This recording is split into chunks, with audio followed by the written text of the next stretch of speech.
बिहार की सियासत में मंत्री पद और पोर्टफोलियो को लेकर चर्चाएं तेज हैं। इस बीच हिंदुस्तानी आवाम मोर्चा के प्रमुख जितान राम मांझी ने साफ किया है कि इस मुद्दे पर उनकी मुख्यमंत्री से कोई बातचीत नहीं हुई है। मांझी ने मंत्रिमंडल में पोर्टफोलियो बंटवारे को लेकर स्थिति स्पष्ट करते हुए कहा कि अब तक इस विषय पर कोई चर्चा नहीं हुई है।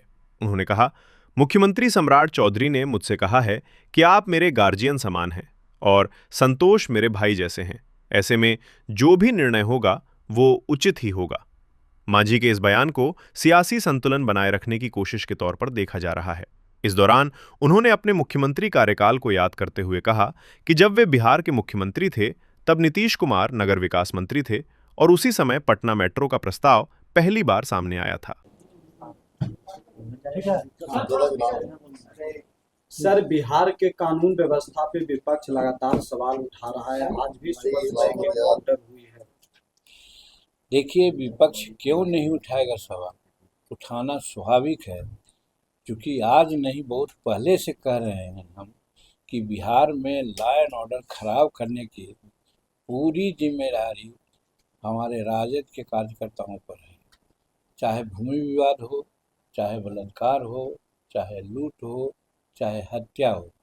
और सम्राट चौधरी जी को धन्यवाद देते हैं कि आते आते इन्होंने सचमुच में एक कड़ा निर्णय लिया है और कहा भी गया है कि बिनय न मानहि जल्दी जड़ गए कई दिन बीत, बोले राम सको बस भय बिन होहि न प्रीत। तो बिना भय काम किए हुए नहीं वहाँ का लॉ एंड ऑर्डर मेंटेन हो सकता है। इसलिए सम्राट चौधरी जी ने जो एक्शन लिया है, बहुत अप्रोप्रिएट एक्शन लिया है, सुटेबल सामयिक एक्शन लिया है। और जहाँ तक तेजस्वी जी का सवाल है, वो तो कहवे करेंगे, क्योंकि मारे तो जा रहे हैं उन्हीं के कार्यकर्ता। सिवान में इनकाउंटर हुआ है, आरोपी सोनू यादव का इनकाउंटर में उसको ढेर किया गया है।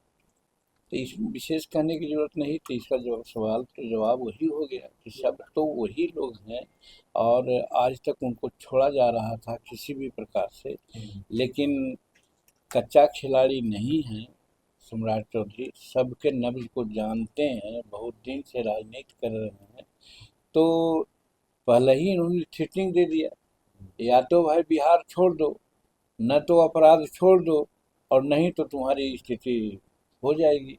तो आज नहीं छोड़ रहा है, आदत नहीं सुधार रहा है, तो फिर उनका इनकाउंटर हो रहा है। तो इसमें तो सम्राट चौधरी का कोई दोष नहीं है, ये तो कह करके कर रहे हैं। सम्राट चौधरी जी से मुलाकात हुई आपकी सर? क्या क्या बातचीत हुई? आपकी आवाज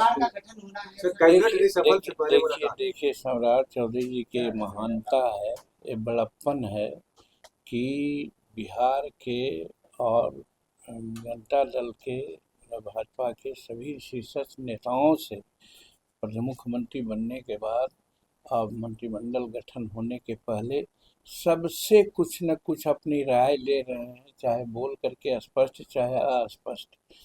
और ये बड़ी अच्छी चीज़ है और निर्णय बहुत अच्छा होगा। हमारे के यहाँ भी आए तो हमारे के यहाँ किसी प्रकार की कोई विशेष बात नहीं, सिर्फ बात ये हुई कि हम आज भी आप लोगों से भी कहते हैं कि हमारे मंत्रिमंडल में ये नगर विकास मंत्री थे। आज जो पटना में मेट्रो का जो कंसेप्ट है, ये इन्हीं का कंसेप्ट था। इनको पूरा छूट दिया था कि जाइए दिल्ली और जा करके वहाँ ब्लूप्रिंट बना के ले आइए, और उसी समय लाया गया था। उसी के आधार पर आज पटना में मेट्रो का काम चल रहा है। इसकी भी चर्चा हुई कि भाई आपकी महानता, आपने हमको मदद किया था, आपके साथ थे। तो उनका भी कहना था कि भाई आप तो हमारे पिता के तुल्य हैं और सब दिन आपके नीचे हम रहे हैं, और आपके यहाँ आ करके आपसे आशीर्वाद लेना हमारा फर्ज था। अब क्या करेंगे, कैसे करेंगे, इस लाइन पर हमने कोई बात नहीं की। सिर्फ यही ज़रूर कहा कि सब लोगों को, सभी समाज के लोगों को, सब क्षेत्र के लोगों को सामंजस्य बैठा करके निर्णय लीजिएगा तो अच्छा होगा। आपकी पार्टी के लिए बेहतर पोर्टफोलियो मिले बिहार सरकार में, संतोष सुमन मंत्री बने तो कुछ बेहतर इस पर देखिए, इस पर कोई बात नहीं हुई है, क्योंकि कोई दूसरा रहता तो मैं बात करता। लेकिन जहाँ एकदम स्पष्ट उन्होंने कहा कि आप मेरा गार्जियन हैं और संतोष मेरा भाई है, तो इसके बाद भी कुछ कहने की बात आती है क्या? अब जो होगा उचित होगा। आज पार्टी की राष्ट्रीय कार्यकारिणी की बैठक होने को लेकर संसद भवन में क्या कुछ एजेंडा रहेगा सर? देखिए, पार्टी के जो कार्यकारिणी की बैठक है, एजेंडा तो बहुत प्रमुख प्रमुख एजेंडा है। हम बहुत पहले इन लोगों को कहा था, चाहे अम्बेडकर जयंती का मामला हो चाहे और हो, कि कोई भी पार्टी तभी एग्जिस्ट करती है जब उसका कुछ आंदोलनात्मक रूप होता है। तो अपनी ही सरकार क्यों न हो, अगर कुछ बातें नहीं आ रही है सामने तो उसको सामने लाने के लिए प्रयास करना चाहिए। हमारे बिहार में बहुत पहले से हम बोलते रहे हैं कि भूमि सुधार की समस्या है। वहाँ पर गरीब लोगों को जो परमाना मिला है, पर्चा मिला है, उस पर उनको कब्जा नहीं है। इस मुद्दा को उठा करके नहीं ज़रूरत हो तो समूचा एक संकलन बनाइए और सरकार को दीजिए। सरकार को अल्टीमेटम दीजिए कि 1 महीना या 2 महीना में सबको कब्जा दिला दीजिए। अगर नहीं कब्जा दिलाइएगा तो हम लोग ब्लॉक स्तर से लेकर जिला स्तर और राज्य स्तर तक आंदोलन का रूप धरेंगे।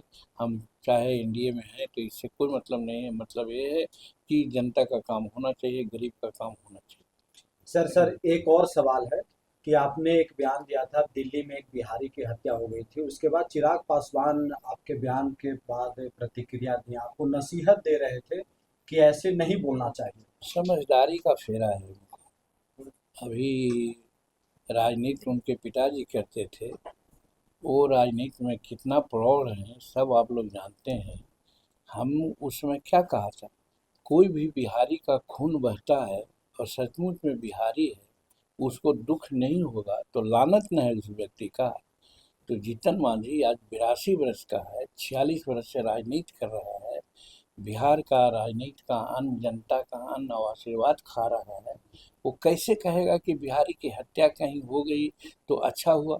हमने ये कहा था कि आए दिन इस तरह की घटनाएं हो रही है, चाहे बिहार दिल्ली में हो, महाराष्ट्र में हो, गुजरात में हो, अन्य जगहों में हो। ये घटना इसलिए हो रही है कि पलायन होता रहा है। हम कोई ऐसा कार्रवाई करें कि पलायन नहीं हो और फिर ऐसी कार्रवाई करें हम लोग कि जिस राज्य में हमारे आदमी जाते हैं वो सुरक्षित रहें। तो आए दिन ये घटना होती है तो उस पर तो संज्ञान लेना ही चाहिए, लेकिन नहीं लोग ले रहे हैं, ये तकलीफ की बात है।